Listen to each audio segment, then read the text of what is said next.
Entrepreneurial Appetite is a series of events designed to build community, promote intellectualism, and support Black businesses.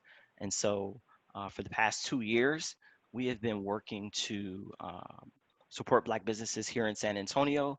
But since COVID-19 happened, we've moved to this online platform. So it's allowed us to expand and allow for a broader range of community. And also, it allows us to provide a space where you all can interact with the authors. And so, once again, thank you all for being here. I'm excited because we also have an opportunity to spotlight a Black business, a Black tech business from a young brother named Luke Cadet, who started his own version of Audible. It's the Black Audible, and we want to help make that the primary go-to space that people go to hear and listen to Black literature. And so Luke will be facilitating our conversation with the author of the book, Black Wall Street from Riot to Renaissance, Hannibal B. Johnson, who's here with us today as well. And so I'm going to turn it over to Luke. He's going to take some time and talk about his business, and then we'll get into the conversation. Once again, thank you all for being here. Awesome. Appreciate that, Langston. And again, thank you for the invite. Love what you're doing. It's amazing. It's dope. And I think it's a very, very aligned space for what we're doing, because that's actually one of the reasons why we built Ubuntu Audio, was for that exact reason that you mentioned, which is to broaden the intellectualism within our community. And so, you know, as Langston mentioned, I'm the founder of Ubuntu Audio, and the goal of Ubuntu Audio ultimately is to share our stories, our narratives, and ultimately our history. Oftentimes, when we look at the education system, when we look at the publishing industry, our narratives and stories are at times pushed to the back. You know, when you look at the publishing industry in general, you're talking about an 80 to 90 something percent culturally and racially monopolized industry. And we're hoping that with our platform, we can change a lot of that by not only having a space for us to share our stories and share our narratives and have our history heard, but also a place that is a change agent and changes and forces these diverse changes within certain industries, as well as providing opportunities and helping to connect our diaspora globally. Not only just the Black community, but also within the brown community, because we do also want to share the stories of our brown brothers and sisters, and bring a lot of these narratives and highlight intellectual titles to help us grow as a community. So again, thank you, Langston, for putting this together. And without further ado, I would love to just jump into the conversation with the author of which you all here listen to, which is Black Wall Street, from Riot to Renaissance. Now, I'm sure a lot of you all are familiar with the story of Black Wall Street. I'm sure a lot of you are familiar with, you know, how things took place and what's been highlighted essentially, and how such a prominent community ultimately was destroyed. But within that book, as you know, me and myself, I actually was the one producing that book myself with the narrator.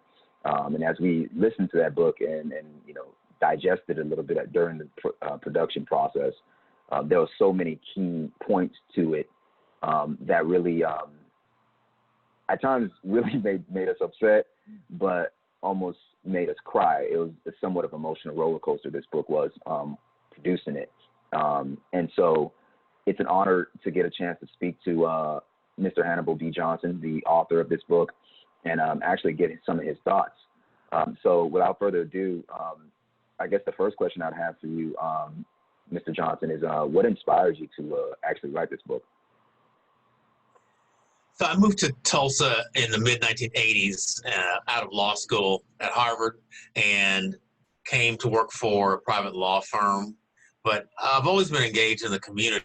So one of the things I did initially was to become a guest editorialist for the Black newspaper called the Oklahoma Eagle. They asked me ultimately to do a series on the history of the Greenwood District, which is the traditional African-American community in Tulsa. I did that. I discovered a lot of really interesting information that I didn't know. I mean, I grew up in Arkansas, 100 miles from here, and I didn't know anything about the history of Tulsa and its prominence within the context of the history of the United States. So I did this 4-part series, became really, really interested in telling the story of the community. There had been a book, a really well done book about the massacre itself. This book's called Death in the Promised Land. It's by Dr. Scott Ellsworth. He's a friend of mine, actually. He's a professor at the University of Michigan, history professor, white guy who grew up here in Tulsa.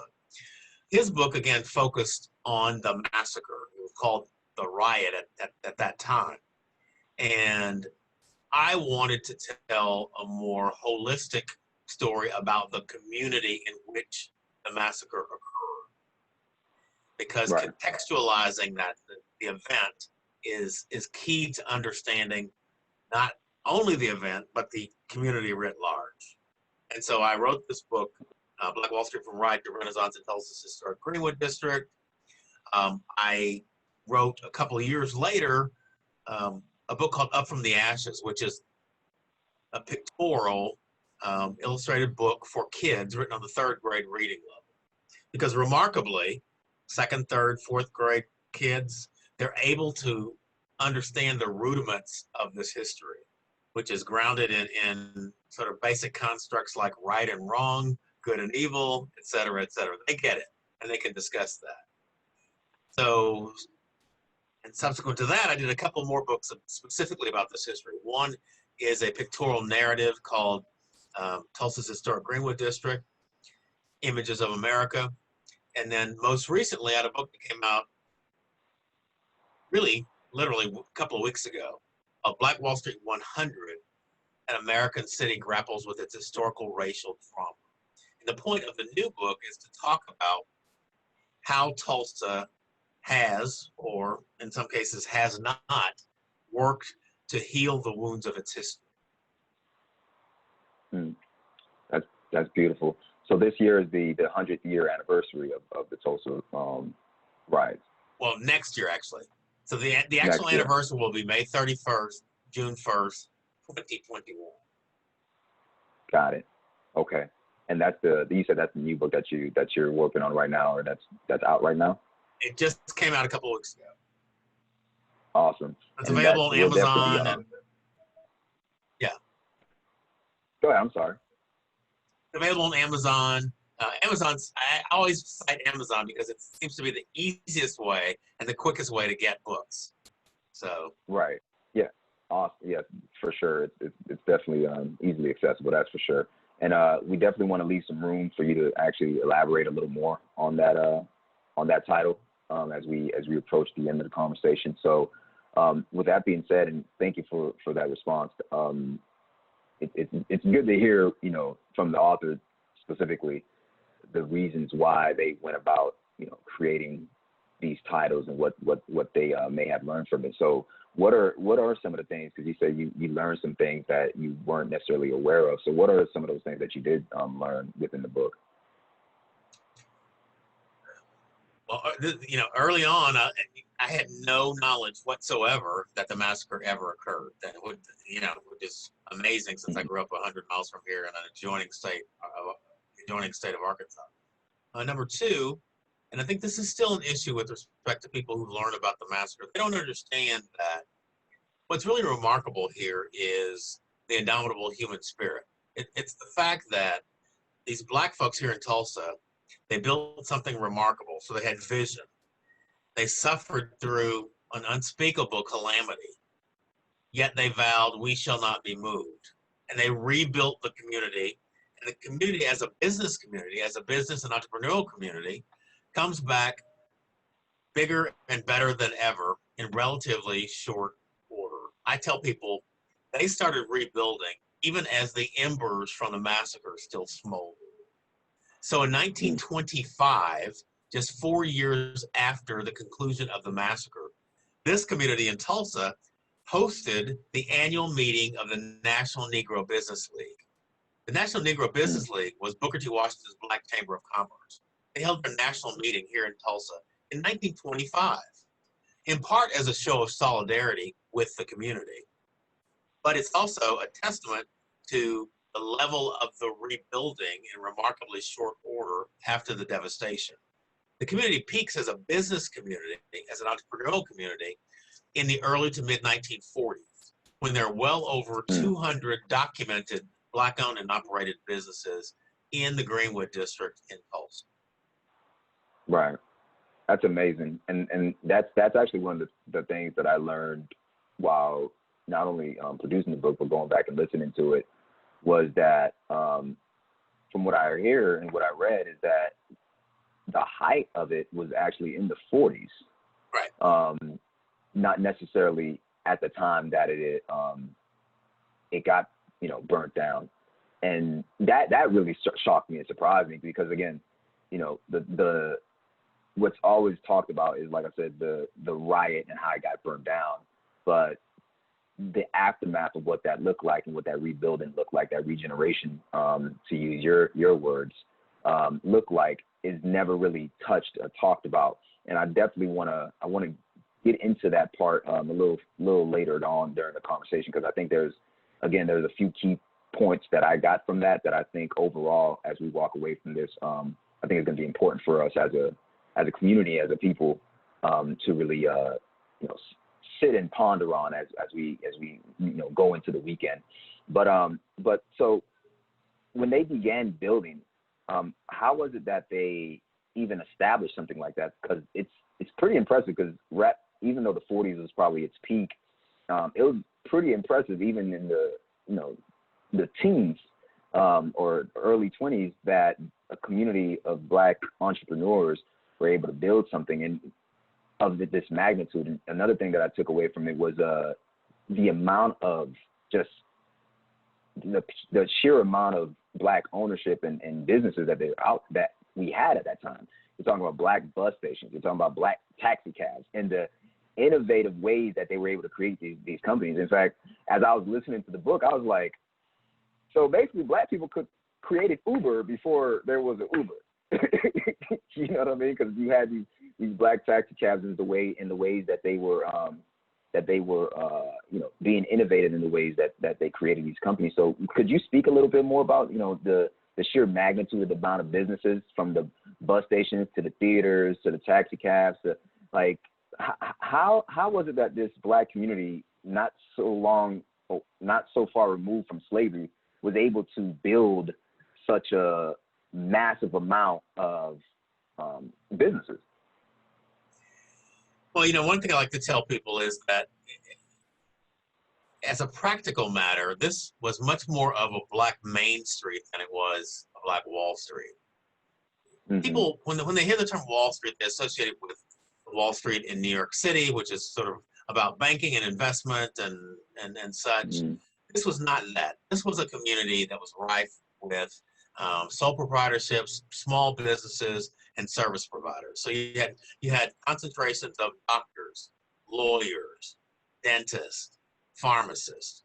You had barbershops, beauty salons, restaurants, grocery stores, haberdasheries, furriers, dry cleaners, movie theaters, jitney services, rooming houses, boutique hotels, garages, confectionaries, and on and on and on. All types of kind of small business enterprises and entrepreneurial concerns is what the Greenwood community consisted of.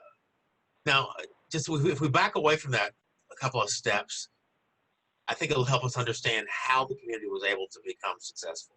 First and foremost, it's imperative that we remember the Greenwood community, Black Wall Street, was a community of necessity. What I mean by that is Tulsa was rigidly segregated.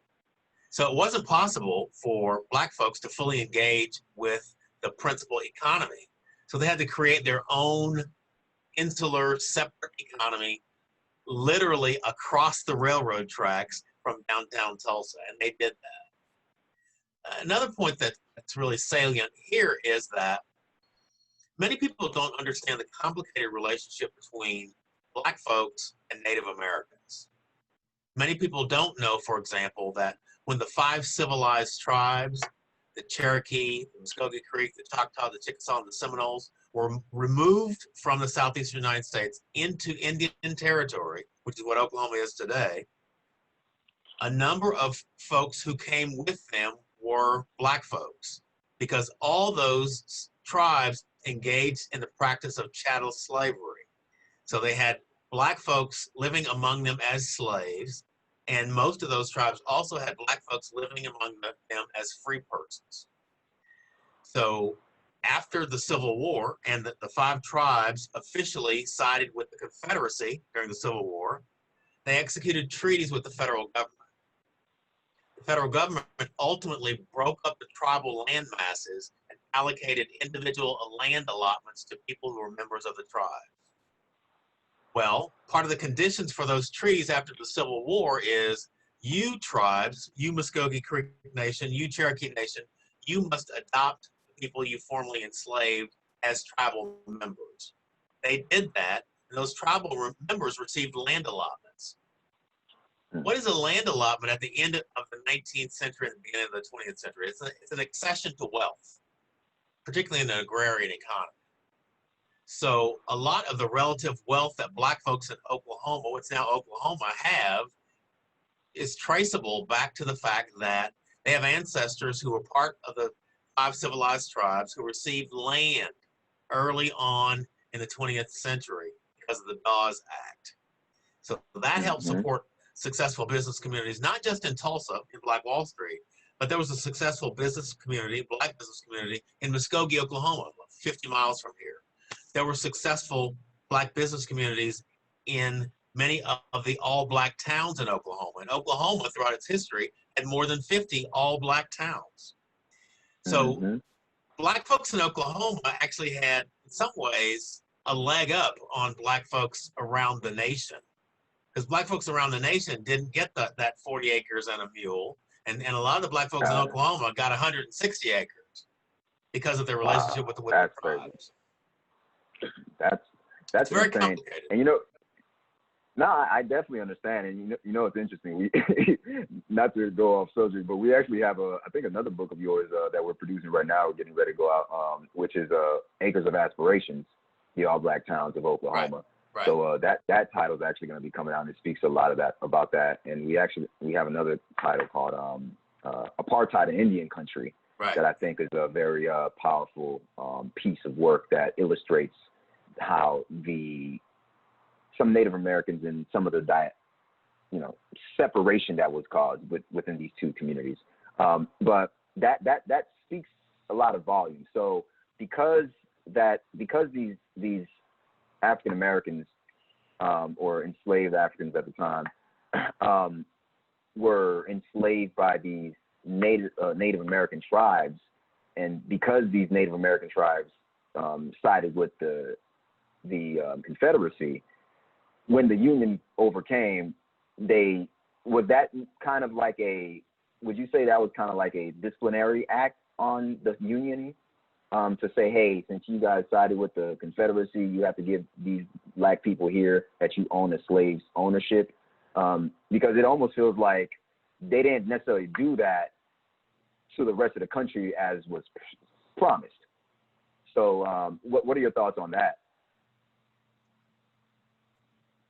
Well, I mean, I think that the tribes value their sovereignty. So the tribes actually had teams of negotiators to negotiate with the federal government over these treaties called the Treaties of 1866. And a lot of these negotiators were well-educated, sophisticated people. So it's not like they were unaware of what was happening to them. This was a negotiated agreement. Of course, the federal government has immensely more bargaining power than the tribes, right? You just defeated the entire Confederacy. The tribes are aligned with them. You're in a better bargaining position. But it was still a subject of bargaining. And as a practical matter, at least technically, that's what happened to the other states who were members of the Confederacy. They didn't get to say, black folks, you're not a citizen in Mississippi. Mississippi just lost the Civil War. So the black folks there were citizens, although the state ultimately extracted grave penalties for, for that grant of theoretical equality. Got it. Okay, that makes sense. So leading up to we're building where we have all of this, all these black companies. I believe one gentleman, and it kind of goes back to the core of what our platform is about, because I heard names in this book that I never heard before, and you're talking about individuals that were essentially millionaires at the time, because you're walking around with gold watches, they seem to be showing off the wealth a little bit, which isn't a bad thing. But this one gentleman, he had multiple. He owned the bus route. Is that right? He owned the bus station, and ended up selling it to the Tulsa with the conditions that black people had to be able to ride that. Is that accurate? Yeah, Simon Berry was one of the notable entrepreneurs. So he had a number of business ventures. He started out with the jitney service. A jitney service is very much like a taxi cab service, and you sort of alluded to the fact that it's also very much like an Uber. I talked to some younger folks, and I asked them if they knew what a jitney service was, and nobody said anything. And finally, one person raised his hand and said, "Isn't that like an Uber?" And of course, yes, it is. The principle is the same thing. It's like a taxi service. So that was very successful. He saw the need for a larger transportation service. He started a bus line that was ultimately purchased by the city of Tulsa. Simon Berry was also a pilot, and a black pilot with his own private plane. He started a charter plane service. And because Tulsa was on this really steep upward trajectory, becoming the oil capital of the world, there are a lot of wealthy oil men here. So among his clientele were some of the wealthy oil men. And in addition to that, Simon Berry owned and operated the Royal Hotel, which is one of several boutique hotels in the Greenwood district on Black Wall Street. Truly remarkable. Word had it that in the early 1920s, Simon Berry was making something on the order of $500 a day, which would be that's incredible bank, right? I mean, it's many amazing. of us we'd take that today, right? Yeah, I was gonna say some of us ain't even making $500 a day. That's amazing. That's amazing. So leading up to the actual what caused the riot, and it's interesting because it feels like I made an Instagram post about this recently, that because they have this new word for white women that cause ruckus and trouble for a lot of us, called Karen. Karen. A lot of, yeah. Karen replaced Becky. Becky replaced Miss Ann. There you go. So it was interesting to see that it was a Karen that was essentially the linchpin to even this whole riot. Could you go a little into detail about this Karen? I'm glad you brought that up, because it's important to distinguish between true causal factors and catalytic factors.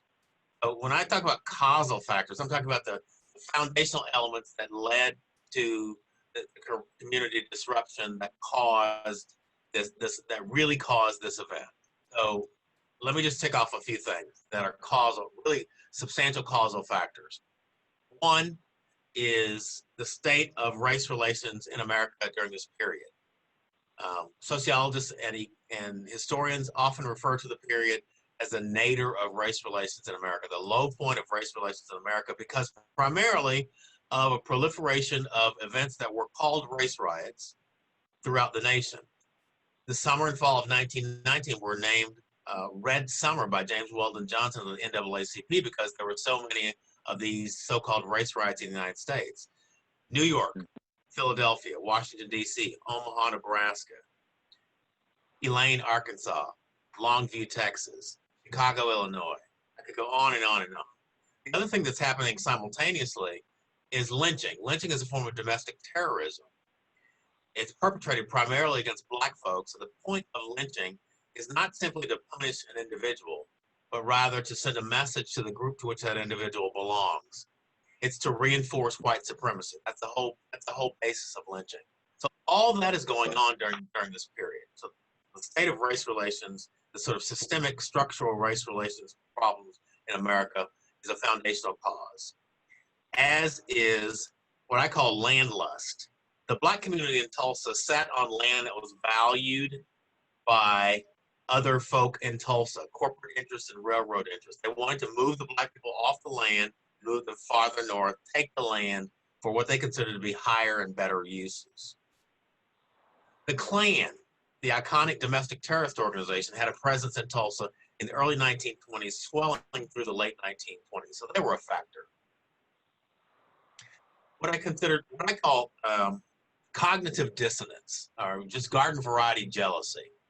So if you think about white supremacy and what that means, it means that the poorest white folks on the other side of the tracks think that they're superior to the best and brightest of the Black folks on the north side of the tracks. So if you're white and you're not doing very well economically, and you look across the tracks and you see Black folks driving, like Simon Barry was driving a Model T, living in and owning a hotel, having a plane service, it causes cognitive dissonance. What you think should be your reality is not your reality. We might refer to that as jealousy. And then finally, we had a afternoon daily newspaper called the Tulsa Tribune that published a series of inflammatory, incendiary articles and editorials that really fomented hostility in the Black community toward, and in the white community toward the Black community. All those are the real causal factors. Tulsa is a powder keg, is a tinderbox in 1921, and all that's needed is some sort of igniter or catalytic event to cause the community to erupt. That event is an event that involves two teenagers, a Black boy named Big Roland, who's a shoeshine boy, dropped out from Booker T. Washington High School, a white girl named Sarah Page, who manually operates an elevator in a downtown building called the Drexel Building. So the event happens on Monday, May 30th, 1921, which happened to be Memorial Day. Big Roland is shining shoes. He needs to use the restroom. Facilities are segregated. He goes over to the Drexel Building. He knows that there's a restroom available for his use on the third floor. He boards the elevator. Something happens on the elevator. We don't know exactly what it was. It caused the elevator to jerk or to lurch, and Big Roland bumped into Sarah Page. She overreacted. She began to scream. The elevator landed back in the lobby. Big Roland was frightened. She was screaming. He ran from the elevator. She was distraught. She exited the elevator. There was a clerk from a locally owned store called Renberg's there. He comforted her. She told the clerk her story about being assaulted on the elevator, a story that she would later recant. She refused to cooperate with prosecutors after they arrested Big Roland for assault. The store clerk called the police. Now, that might have been the end of the story had it not been for the intervention of the Tulsa Tribune, that newspaper I mentioned. The next day, May 31st, 1921, the Tulsa Tribune published a story entitled "Nab Negro for Attacking Girl in an Elevator." It was a false narrative. It essentially said that this Black boy attempted to rape this respectable white girl in broad daylight in a public space in our downtown. That's what the article said. The article went out of its way to make the girl, Sarah Page, look virtuous, and as a corollary, to make Dick Roland, the boy, look villainous. So a large white mob ultimately gathered on the lawn of the courthouse. The jail was on the top floor of the courthouse. Black men were concerned about Dick Roland's safety. There were rumors that he was going to be lynched. Several dozen Black men, some of them armed, some of them World War I veterans, marched down to the courthouse to protect Dick Roland. Words were exchanged between the large white group, numbering ultimately in the thousands, and the smaller Black group, numbering in the dozens. A white man tried to take a Black man's gun. The gun discharged. As one of the massacre survivors said, all hell broke loose after that. Right. That's interesting because it's funny because it's like a mix of what we now today would call a Karen, and outside of all the other causations that cause it, and of course the media framing it in a way that was not necessarily true, ultimately led to the arrest of the young man, and the crowds coming together, and of course, armed black men coming, veterans, from my understanding, reading the book, coming together, trying to defend this young man, and ultimately, due to that jealousy and this powder keg and all these other causations that you mentioned, led to what we now know as the Tulsa riot. So with the riot, it was amazing to hear the amount of loss and damage that was caused because of this riot, and it goes back to the whole conversation we were talking about, where Tulsa was actually, or Greenwood District was actually at its peak in 1940. However, it blows my mind that much damage and that much money was lost and property value, blah, blah, blah.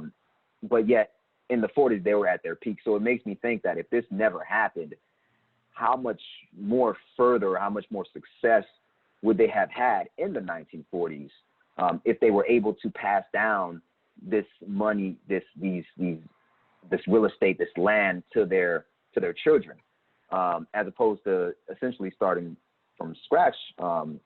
It seemed like two things I got from the riot part was, one, not only just the amount of damage, and I'd like for you to talk about that.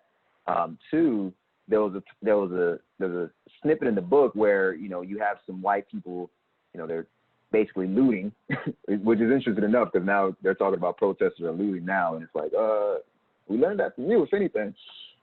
So you have individuals looting, and one part of the book, it speaks about how, to the point you were making about jealousy, how they were in these black people's homes, and they had all these nice vases and all, and they started stealing the plates, the covers, and everything. Like, oh, these Negroes have better stuff than us, and it leads to the whole point of a lot of this was really due to that jealousy. But to the point of the financial loss, what are your thoughts on that? There are a lot of things that we know because the factual matter has been studied thoroughly. There was a statewide commission convened in 1997. They issued a final report in 2001. It's a fact-finding commission, award-winning report, and they chronicled things like the physical damage, the losses, and so forth. So what we know is that the violence lasted roughly 16 hours, that black men in the Greenwood community put up a pretty rigorous defense, albeit a short-lived one, because they were outgunned, outmanned, and overmatched. But there was a national group called the African Blood Brotherhood that had a presence in Tulsa and some other cities. They were kind of the forerunner to a group like the Black Panthers. And so they had a presence here in Tulsa. So there was an attempt to defend the community. But at the end of the day, we know that property damage, conservatively estimated by leadership at the time, was $1.5 to $2 million. Now, if we translate that to present value, it would be well over $25 million. And remember, that is almost certainly a lowball estimate because there were interests, corporate and railroad interests in the community who wanted this land. So they wanted to get the land. They wanted to get the land on the cheap. So it's to their advantage to lowball the damage estimate. We know that at least 1,250 black homes were destroyed.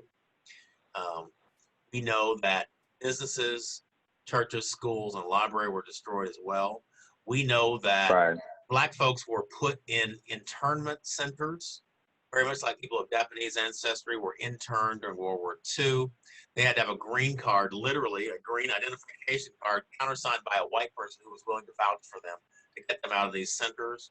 And we know that some black families spent days, weeks, and months living in tent cities on the charred earth set up by the Red Cross. The Red Cross was called in to provide relief. It was led by a fellow named Maurice Willows from St. Louis. So this was a really trying time for everybody in the black community. And what's amazing, again, is that so many people decided to remain. Your question, I'm going to give you an example of this imagining what might have been had it not been for this disruptive event. One of the people who left town after the massacre was J.B. Stratford. Now, J.B. Stratford was a leader in the Black community at the time of the massacre in 1921.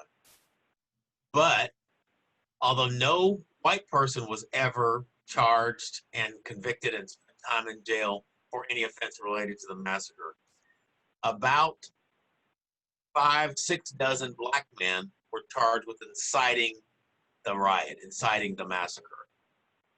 One of those men was a leading Tulsan in the Black community, J.B. Stratford, who was a lawyer and owned the Stratford Hotel, an elegant hotel in the Greenwood district. He fled Tulsa, moved to Chicago.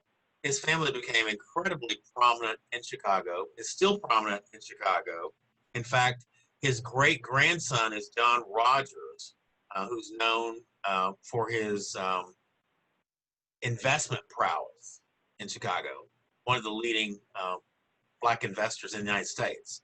So what if that family had remained here in Tulsa instead of relocating to Chicago? And that family vowed never to set foot in Oklahoma again until the indictment was dropped. Guess what? In 1996, 75th anniversary of the massacre, we held a ceremony and got those indictments lifted for the Stratford family. And the Stratford family came into Tulsa to participate in that ceremony. That's beautiful.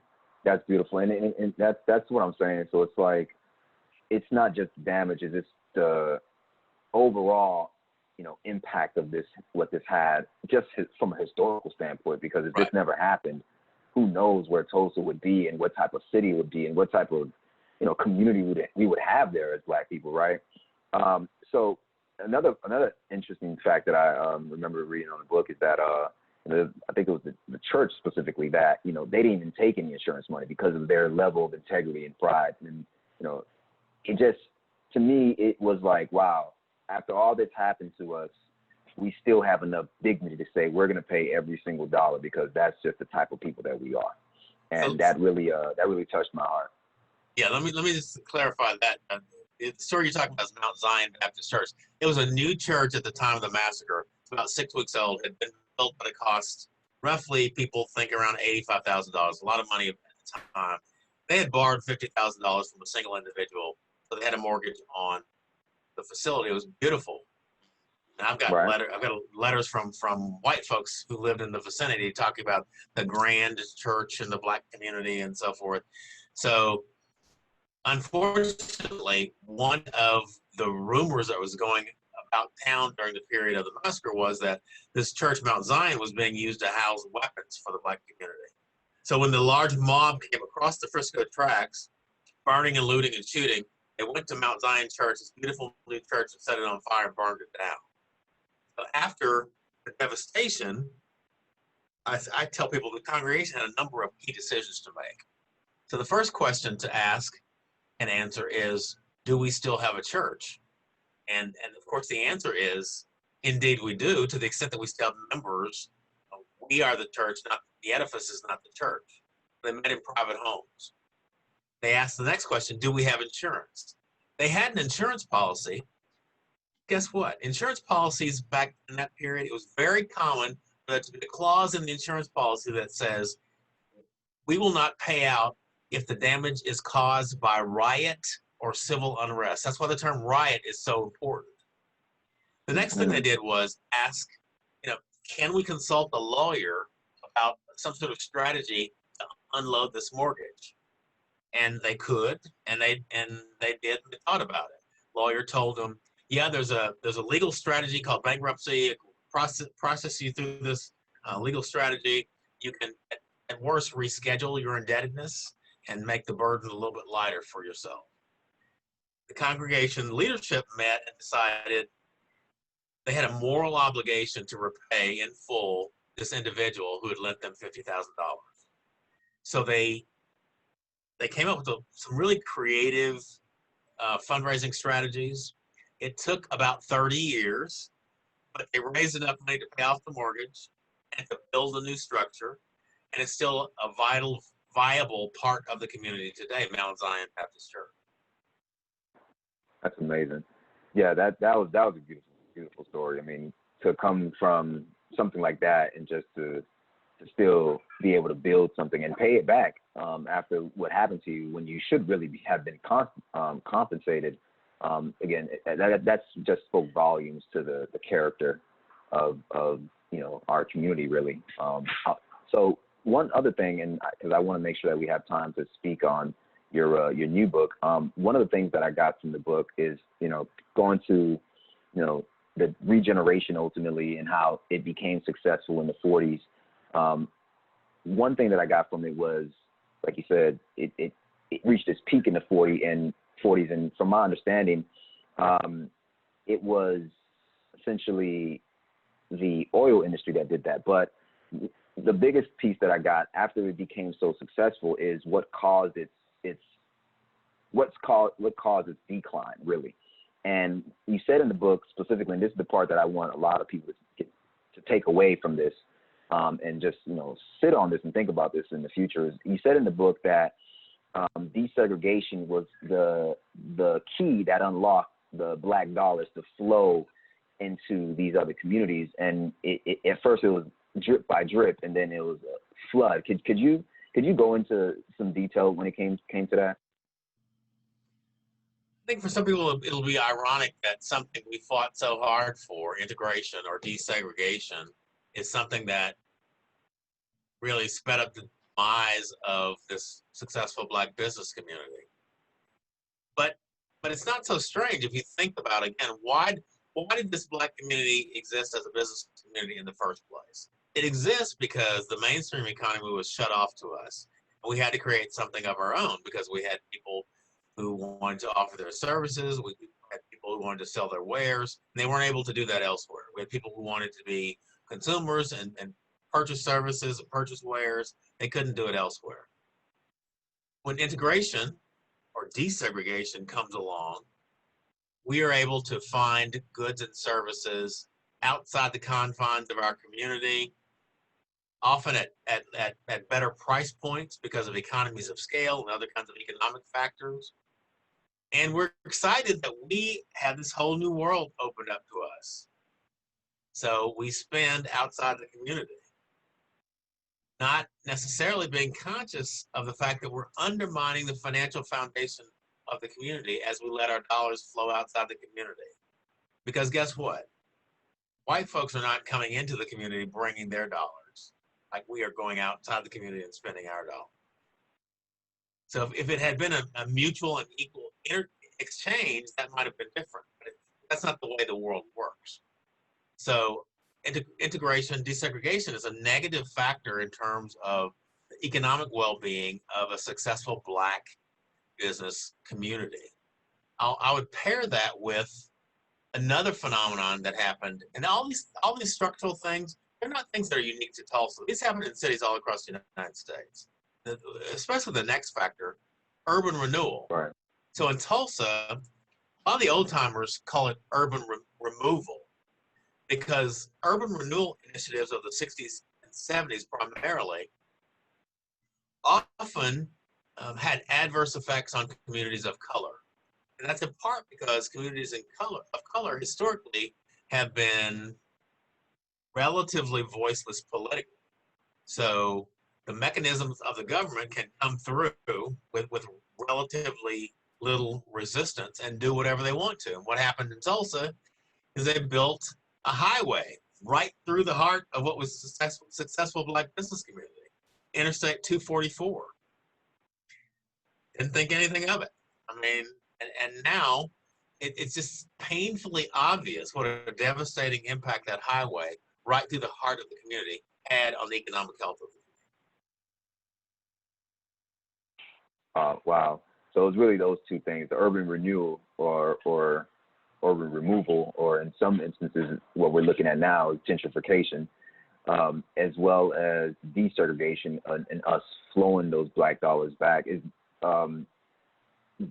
there any way to change that or get us to a place where we are as successful or close to that type of success as a community? I think we have to acknowledge that the world has changed, and having a segregated Black insular economy is something that's not likely to be viable. Certainly not in the Mm-hmm. context of a place like Tulsa. Oklahoma, the Black demographic in Oklahoma is probably 8%. In Tulsa, the city is probably about 15%, but it's about 8 or 9% in the metro area. So we have a relatively small Black population. So what really is likely is what's going on now in the Greenwood community.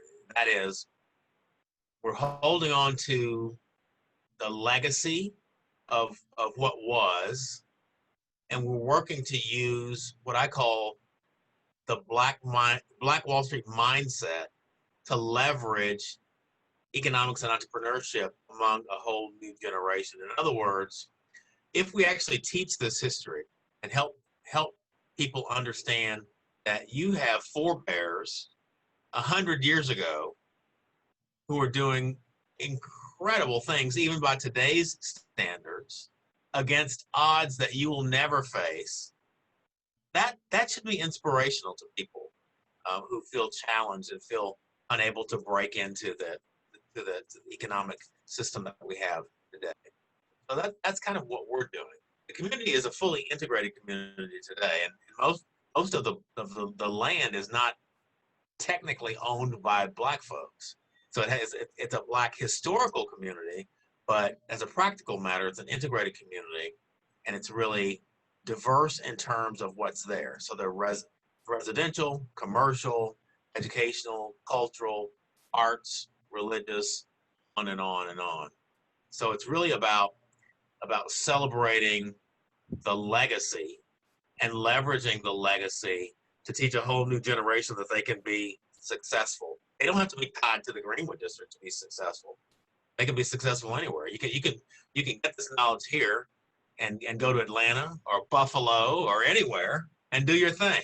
It doesn't have to be more, particularly in the information age and the computer age. What's really important is the spark, the mental spark around economics and entrepreneurship.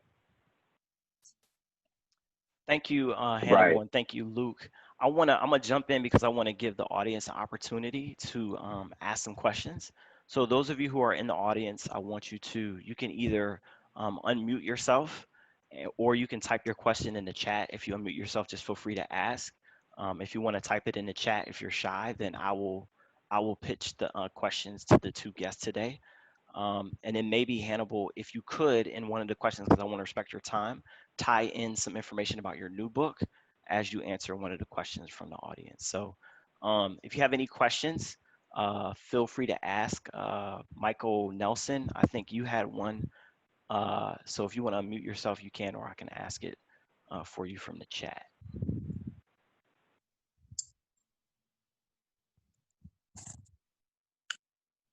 Good evening. Can you hear me? Yes. Yes. Okay. So I just initially asked in the chat room with regards to the names of your book, but I wanted to ask you, as you mentioned, there is a transformation, and I'll try to keep my question brief. There's a transformation in terms of what was then as to what it is now, and how young people accept information and how they convey information, how they interpret the information. And I find, being a registered nurse, just that imagery is very big in terms of trying to not necessarily transform, but convey that information. How do you see, as mentioned, in trying to um, duplicate, so to speak, but in these times in which we can duplicate, of going back to, which is something I like you said, which was building by necessity.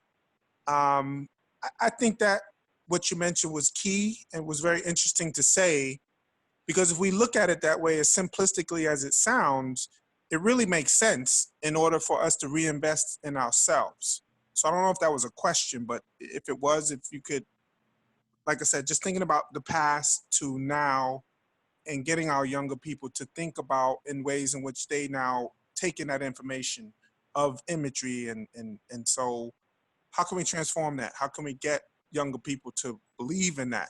Well, I think, the first step obviously is to get them to know, to share the information with them, to impart the information. And then I think we can set up some of the founders of the Greenwood community, the Black Wall Street, as role models. And we used to talk about role models a lot, but so role models don't have to be in the here and now. They can be historical figures. And so if we look to O.W. Gurley, J.B. Stratford, B.C. Franklin, Simon Berry, A.C. Jackson, the people who were the movers and shakers in the Greenwood community, we see them as role models. We understand the obstacles that they face, which I want to emphasize again, they face obstacles that we will never face, which is not to say that we don't have issues of structural systemic racism. We definitely do. But they had that in spades, and they still did incredible things. So it's about thinking about what the possibilities are as evidenced by our forebears, and about creating a mindset that says, despite all the barriers and the obstacles and the slings and arrows, I can do this. I got this. That's really what it's all about. And teaching this history is really the first step. Thank you. I'd have one other quick question for you. In your opinion, would you think, because I had a conversation with my best friend yesterday just regarding the same kind of conversation. And one of the things that I mentioned, I thought was, yes, we would like to sit at the table. However, we devalue or don't give ourselves enough credit as a Black community that we can build and create our own table and sit at our own table, setting our own policies and laws and as such that works for us. Whereas we're still trying to sit at these tables and be a part of these these systems that are not necessarily integrated, nor do they want them to be. So it's like we're fighting a battle in which it's so ingrained now that it makes it so very difficult. And I'm not saying impossible, because I don't believe it. I think anything is possible. However, going back to just relying on ourselves and possibly even segregating, so to speak, for our own communities, would you still say that there's chance of better integration, or actually going back, so to speak, not backwards, but just going in a different direction in which we now create our own communities again and rely on us again, and the idea of money transferring within our communities? Yeah, I'm not sure that it's an either or, that it's a sort of dichotomous choice. So I'll give you a kind of I thought the analogy that I thought of first, oddly, is, you remember the Miss Black America pageant? We can have a Miss Black America pageant and still compete in the Miss America pageant. The point of the Miss Black America pageant was that Black women are not treated fairly and don't have an equal chance in the regular pageant. We're going to try, but in the meantime, we're going to do our own thing, because we're going to celebrate Black women, right? So you can do those things simultaneously. I think we can invest in people who are Black entrepreneurs and Black businesses, while simultaneously work to crack glass ceilings and do all the other stuff that needs to be done. Because I don't know, I think I'm entitled, just as entitled as your average white boy, to do whatever I want to do in the larger economy. So if there are any other questions, we want to be respectful of Hannibal's time. So we have about 4 minutes left, maybe 1 or 2 quick questions. And so unmute yourself and you can ask. And if not, there we go. Kiara, go ahead. Hello. So my question was just that, I noticed that in a lot of cities here in America, where there are large Black populations, there is this money being sucked out of the community, and we have a large majority in these cities, but usually we are not, taking advantage of that large majority and investing back. And so I kind of get what the guy who was speaking before, what he was getting at about segregation, because I'm not saying that, us competing in these different lead different pageants and whatnot, and continuing to break glass ceilings isn't amazing. But my question is that, do these systems, do we need to have time to heal and understand and really like divulge and digest our history, before we can continue to compete and be a part of systems that are aiming to kind of eat us up and swallow us? Like, what is that move when it comes to healing and understanding history to bringing it, go competing in things that sometimes some of us can't even conceptualize what's going on a lot of the time. We kind of get lost in the sauce, get lost in the mix. So like, what is that next step when it comes to digesting our own history? Yeah, I mean, the model that's most familiar to folks is probably going to be the sort of corporate model is that there's been a lot of attention to diversity, equity, and inclusion at the corporate level these days. And one of the things that often happens is corporate interests will develop internal systems, including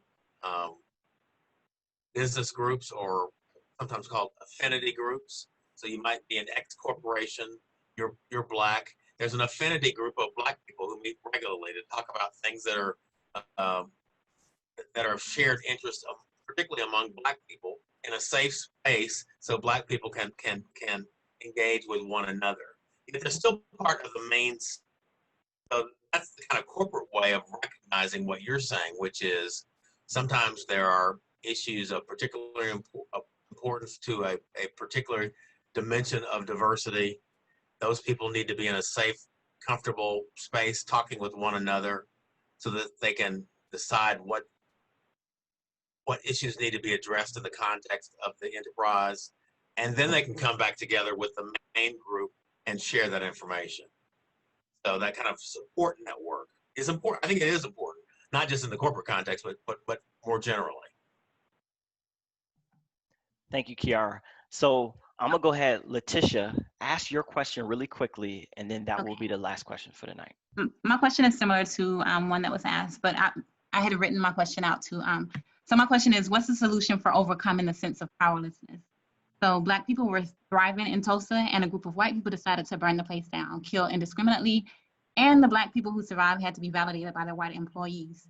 So today we continue to see the Black people being killed indiscriminately as if our lives aren't of the same value.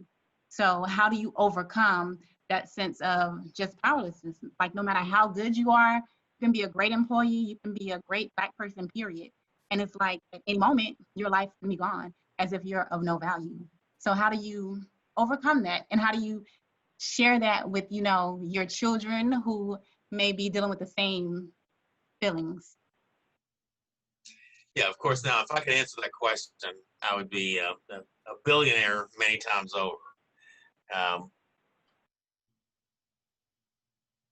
I just think that it's important to instill in kids in particular the sense of their value, irrespective of whether it's validated by the larger society. Like I know my value, and I know that nobody's going to tell me anything contrary to that. I know these horrible things are happening, and I know it's frustrating to all of us, but we have to continue to demand more of the system. I know that sounds like something we hear over and over and over. That's part of the frustration, is because we've demanded more of the system for many years, and we've not always gotten it. There are fits and starts, one step forward, two steps back. That's part of the frustration that I think plays out sometimes in some of the destructive behavior that happens in otherwise peaceful protests. I don't have the answer. And I don't think anybody has the answer. But I certainly am appreciative of people who have relative power in unusual spaces and exercise. The example that would give you the players in the NBA and what they did to say, we're not playing the playoffs because we're not just pieces of meat. We are affected by these things that are happening, and we're demanding some changes. And if those changes don't happen, then we're not going to shuck and jive for you anymore. We're not going to entertain you anymore. That's power. So people who have power have to exercise it in ways that create and demand change.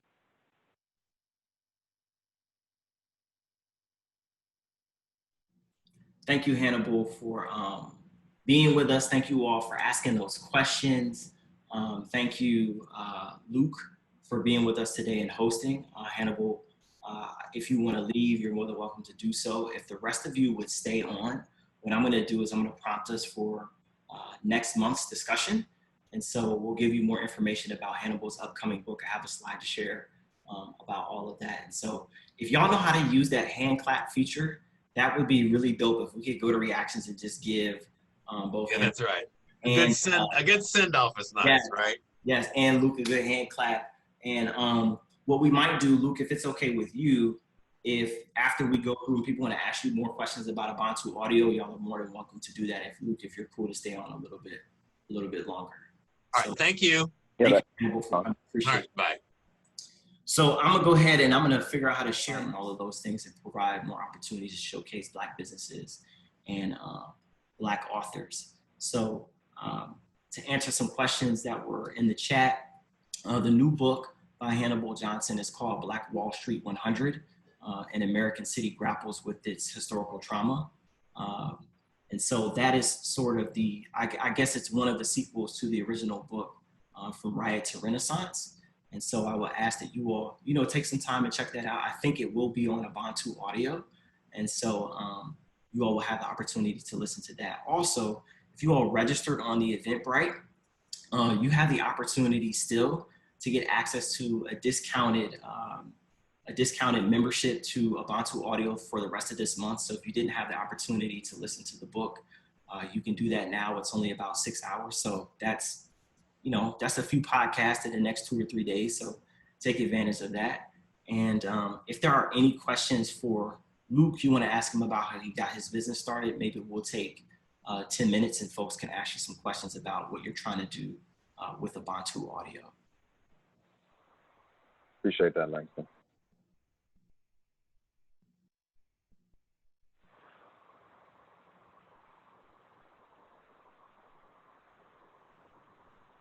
Any questions? So I have a question. Luke, can you give me some insight into your broader vision for Ubuntu Audio and how you want it to affect Black communities here in the United States, but also more globally?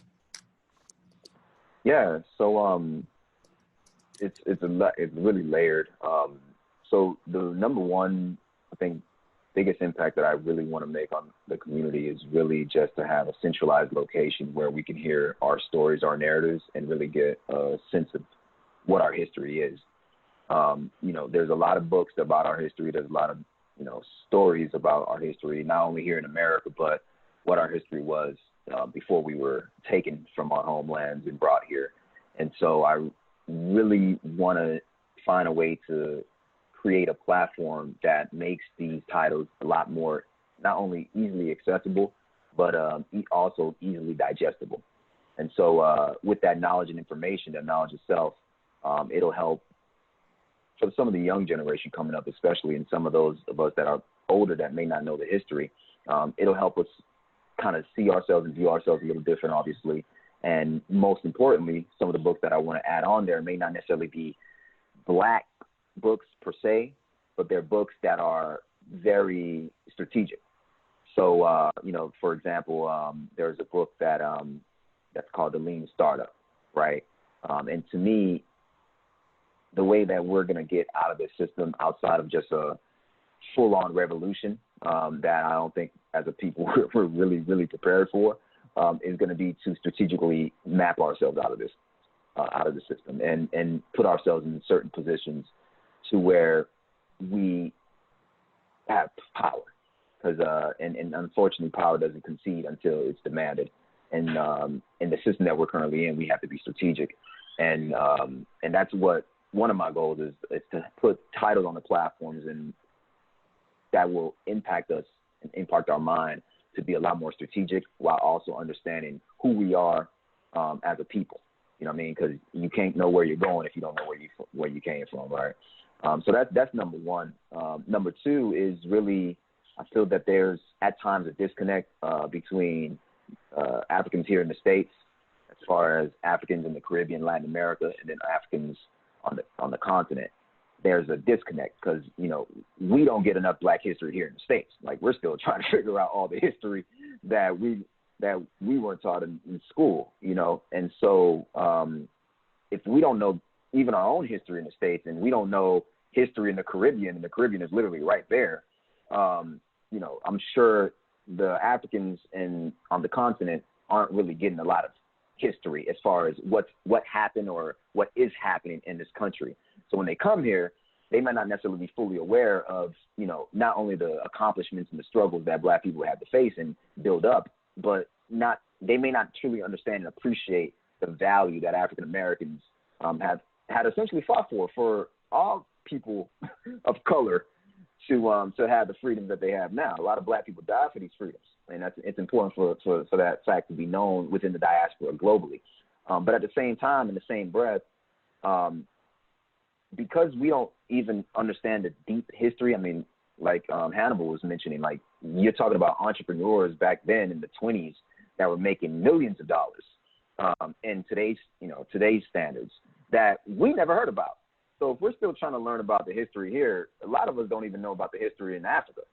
You know what I mean? And the things that they went through, and, you know, the stories that they may be dealing with currently and, you know, historically, you know, with colonization and all that. We don't know a lot of the history that happened in the Caribbean, or how, you know, the second president of Mexico was a Black brother who was general of that army that led Mexico to freedom and became the second president and abolished slavery in Mexico. So there's a lot of history within the diaspora that, me personally, I want us to, as a community, to know, and it's important for us to know. So we want to use this platform as a centralized location where no matter where you're at in the world, if you're Black, you can come to this platform and you can learn about your history. You can learn about the stories. You can hear a whole bunch of cultural narratives that may not necessarily be common, because the dominant story that we always hear are these white people or fairy tales, and not necessarily even fairy tales about our own culture.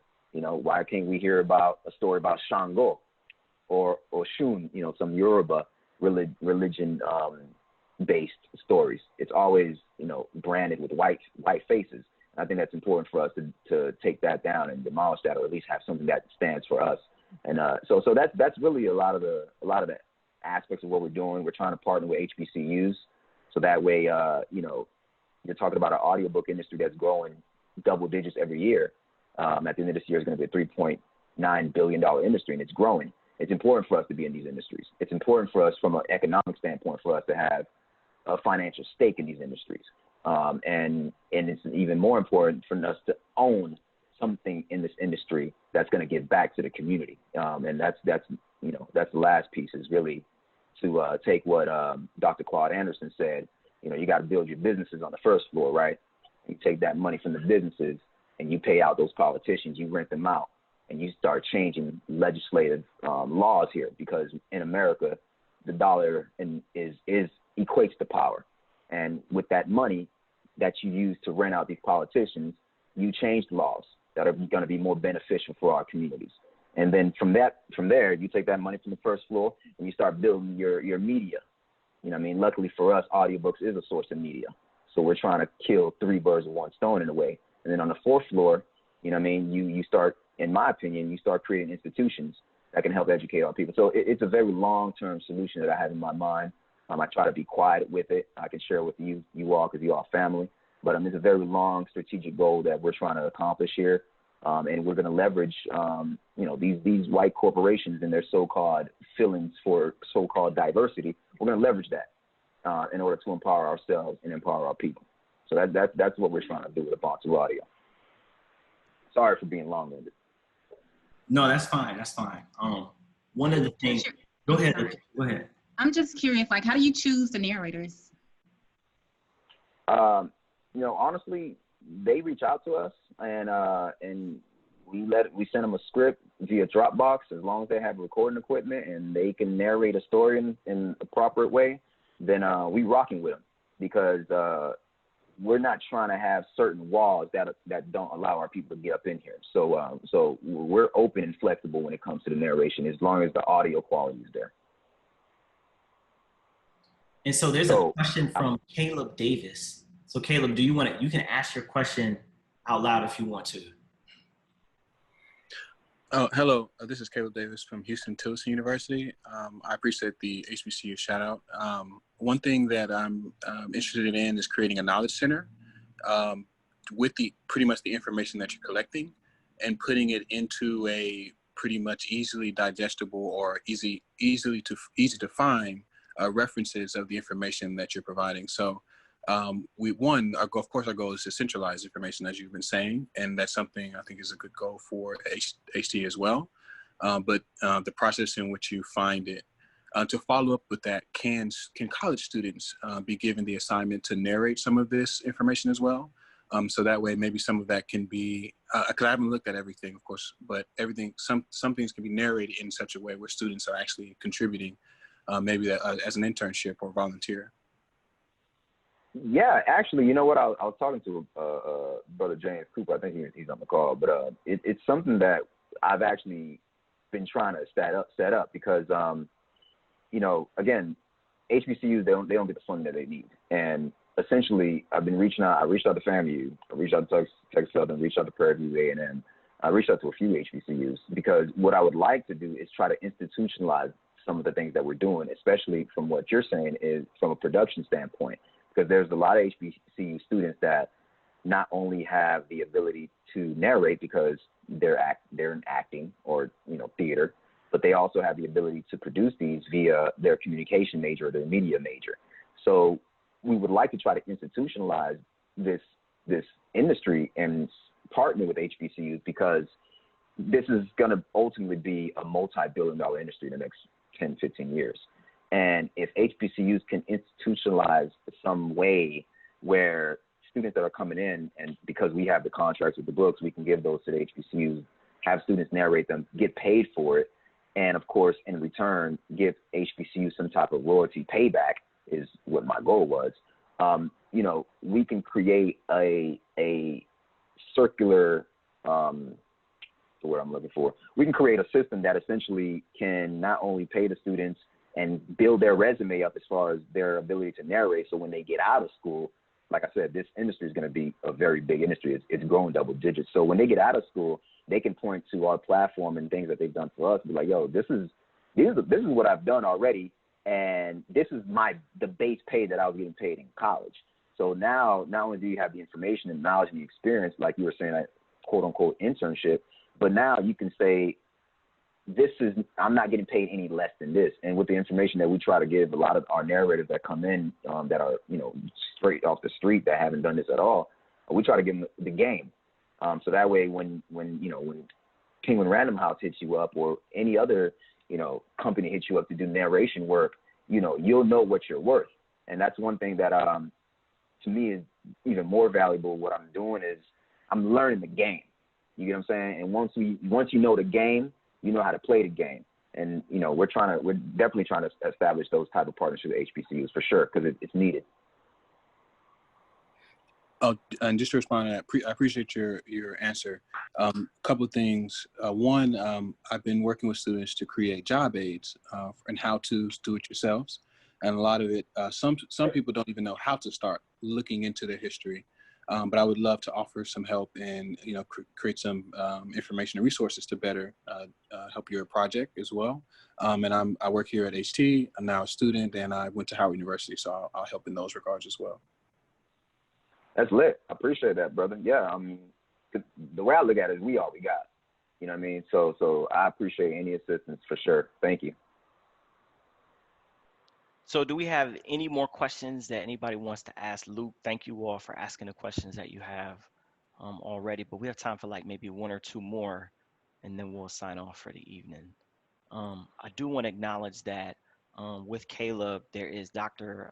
Kenyatta Cavill, who's on here. He may have stepped away, but he's a professor at Texas Southern University, and I think he'd also be like a really good connection for you. Very involved with the SWAC and football and sports at HBCU. So, Dr. Cavill, if you want to add something, please go ahead.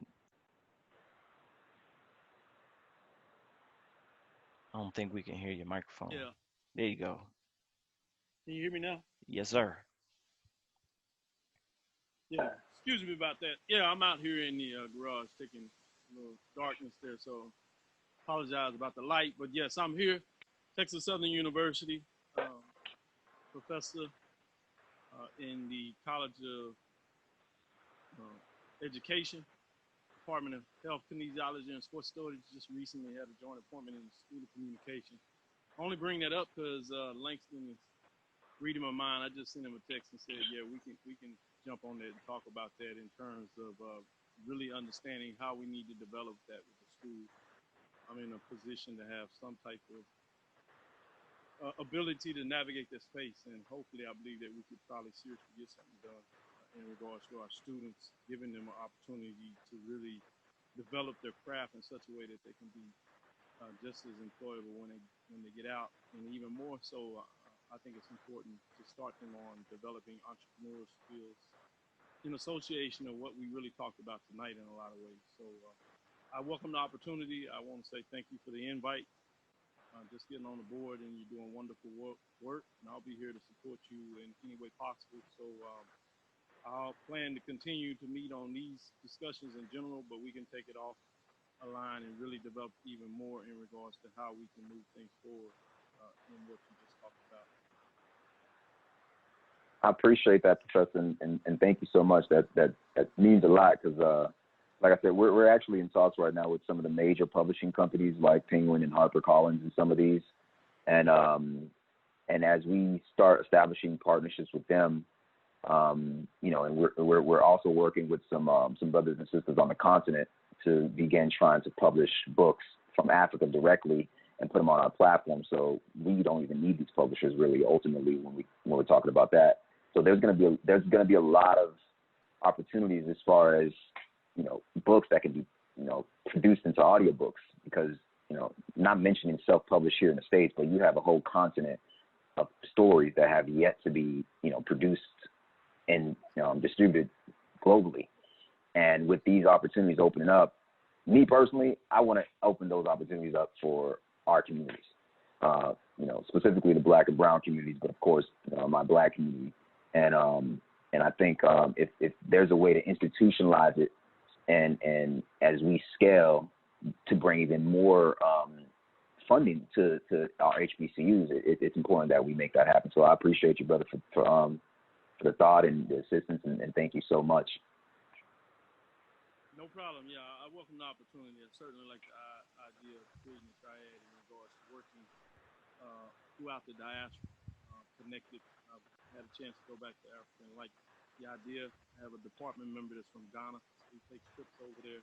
So pre-COVID-19, obviously, we had study abroad programs where we were setting up something with the University of Bahamas in regards to specifically from sports and hospitality management side. But obviously we want that to spread, whether it's through the political affiliation, political science, communication, things of that nature. And as Langston mentioned in regards to the Southwestern Athletic Conference, I've had a chance to develop the framework of what they look at from a more academic perspective. So we're moving the space where we're not just talking about collectively working together from an athletic conference. Obviously, you may have heard that the conference of SWAC, which is 10 members, moves to 12 members in 2021. And so with that, I did a deep dive. And so we're talking about over 700 undergraduate and graduate academic programs among the 12 member institutions. So there's a lot of opportunity where we need to think collectively in regards to how do we recreate what we're doing on the athletic side in competition, but how do we do that, whether it's competition or a relationship-driven academic side for the Southwest Athletic Conference, of how do we bridge the gap on our academic program? I mean, for example, the conference now has 12 law schools. How do you leverage that between 12 undergraduate school programs to make sure that you're developing these law schools as pipelines for your own institutions before you have to go outside. Right. That's powerful, and I definitely look forward to speaking on that a lot more. Offline. Langston, I'm sure you can connect us, or you can bridge that gap for us. I'm sure you're going to sign off here soon, Langston, but I want to make just one last statement. Is we're actually developing our phone app right now. So Black History Month, February is the date that we're going to looking at launching our iPhone and Android app. And Langston, I'd really love to have your book club be some of the key individuals that help us do some testing on that via some type of focus group, so that we are developing a product that's going to give the most empowering historical and cultural experience via an app. So if that's something that, and we could talk about that offline, Langston, but I'd really love to have that ability. Oh, definitely. We'll make sure that happens. I think we have a good audience and an interested audience, a group of folks who would be interested in supporting your business.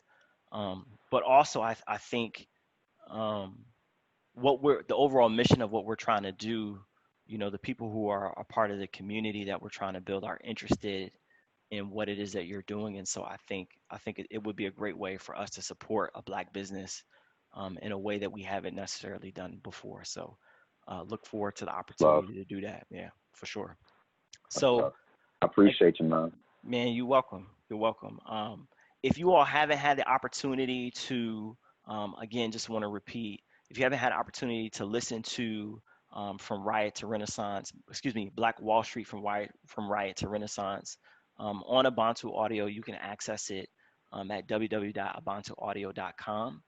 And you all can, I think the discount code was EAPP, EAP, for the rest of the month, which we only have a few more days left, but you'll basically get a free trial of the book and get some access to that. So thank you all for joining us. Hope to see you all next month when we discuss The Defeat of Black Power by Dr. Leonard Moore. And you all stay safe, and God bless. Thank you. Thank you.